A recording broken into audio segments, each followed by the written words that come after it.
At long last, the bad boys are teaming back up for one final war against Miami's apparently incredibly dangerous underworld. One last time. One last time. Hazy on their previous exploits? Here's the bad boys story so far in 6 minutes. Fast food fan and father of 3 Marcus Burnett and limited edition Porsche driving ladies man Mike Lowry are detectives in the Miami PD narcotics squad. The two are riding high after a career-making bust, seizing a huge stash of heroin worth $100 million. Unfortunately, the drugs are stolen from the evidence lockup in an audacious heist led by a sadistic and short-tempered Frenchman called Fouché. With Internal Affairs believing this had to have been an inside job, Captain Howard gives Mike and Marcus 72 hours to recover the dope. Searching for any lead, Mike asks working girl and good friend Max to call him if she hears about any new clients who seem to have come into a lot of money recently. Max subsequently takes a job that fits the bill, attending the home of one Eddie Dominguez and taking her out-of-work photographer roommate Julie along. Dominguez, a former cop turned criminal, has heroin from the heist in plain view. Fouché can't work with that kind of stupidity, so when he arrives he murders poor Max and has Dominguez executed. Julie witnesses this from a separate room, but escapes. Julie later calls the police, demanding she'll only talk to Mike Lowry, who's been incapacitated investigating a lead on Max's killer alone. Howard has Marcus pose as Mike to stop her from leaving town. It's Mike Lowry. Marcus subsequently rescues Julie from Fouché's henchmen. Mike returns, but Howard demands they continue the charade to avoid spooking Julia.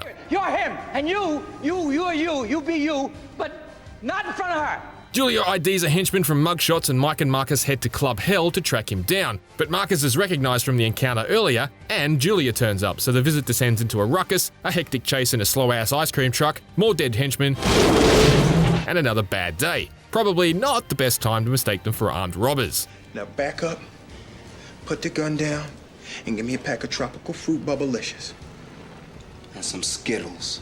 Mike and Marcus manage to get back on Fouché's trail, but Fouché gets wise. At Mike's apartment, Marcus's wife arrives and confirms Julie's suspicions that Mike and Marcus have been misleading her. But as Julie storms out, Fouché arrives and kidnaps her. Out of leads and almost out of time, Mike and Marcus have Eddie Dominguez's police file cracked and discover it was an inside job all along, and the mole is his former girlfriend and the division's secretary, who's being blackmailed by the Fouché gang. As a result, the cops are able to track Fouché to a local airport and crash his deal, thrash his crew, You forgot your boarding pass! and smash his car. From that one, that's how you drive! Fouché survives the impact, but not the 8 bullets Mike puts in him afterwards. Case closed. Bad boys, what you gonna do? What you gonna do when they come for you? Years later, Mike and Marcus are on the hunt for another major drug kingpin in Miami. Their investigation sees them infiltrate a KKK meeting, thinking they're on the verge of breaking the case. Bad boys, what you gonna do? What you gonna do when we come for you? And that's the fact, and that's next Miss knows me. Hey, dude, you gotta learn the words. We usually only do the chorus. Unfortunately, the bust descends into a major shootout, and it turns out the clan members only have 2 lousy bags of pills and aren't the source of the ecstasy they're trying to trace. In the meantime, it's revealed that Mike and Marcus are hiding secrets from one another. Mike is dating Marcus's sister Sid, a DEA agent, and Marcus is seeking to be transferred to another department. But before either can come clean, they're back on the hunt for the ecstasy haul via a tip from an informant that the Haitian Zopounds are about to do a rip. It turns out the Haitians are looking to jack a money shipment between the Russian mob and the drug lord Mike and Marcus are tracking, and that Sid is actually working undercover tracking the same guy. The money transfer descends into a major shootout and a wild car chase when Mike and Marcus interject to save Sid. Oh, that one puckered up my butthole. Mike and Marcus find the Haitians, but the encounter descends into a major shootout.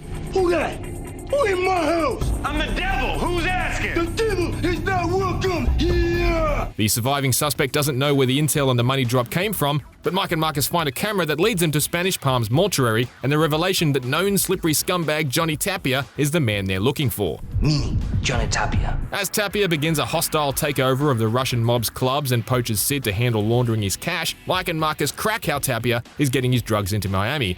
Got him. And give chase to a mortuary van, a chase which descends into a major shootout. Break the world record for gunfights of the week. Mike and Marcus eventually get the evidence on Tapia they need to take this scumbag down. The cops hit all of Tapia's key locations and crush his operation. But not before Tapia discovers Sid is a federal agent and escapes to Cuba with her as a hostage. Shit just got real. Unfortunately for Tapia, this is a Michael Bay movie, and Mike, Marcus, and a squad of fellow cops, DEA agents, and CIA spies illegally invade Cuba to infiltrate Tapia's mansion and rescue Sid, which descends into a major shootout.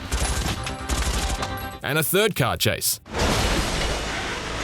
Tapia is shot and blown up by a mine on the edge of Guantanamo Bay. From now on, that's how you shoot!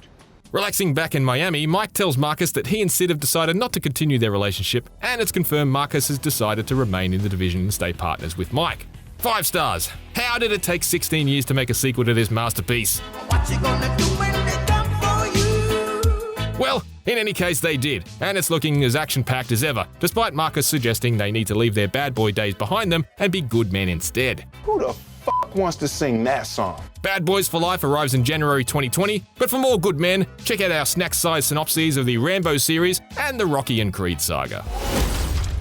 Oh, this is my wife's car. Cover the front door. She knows. She always knows. Bad boy for life.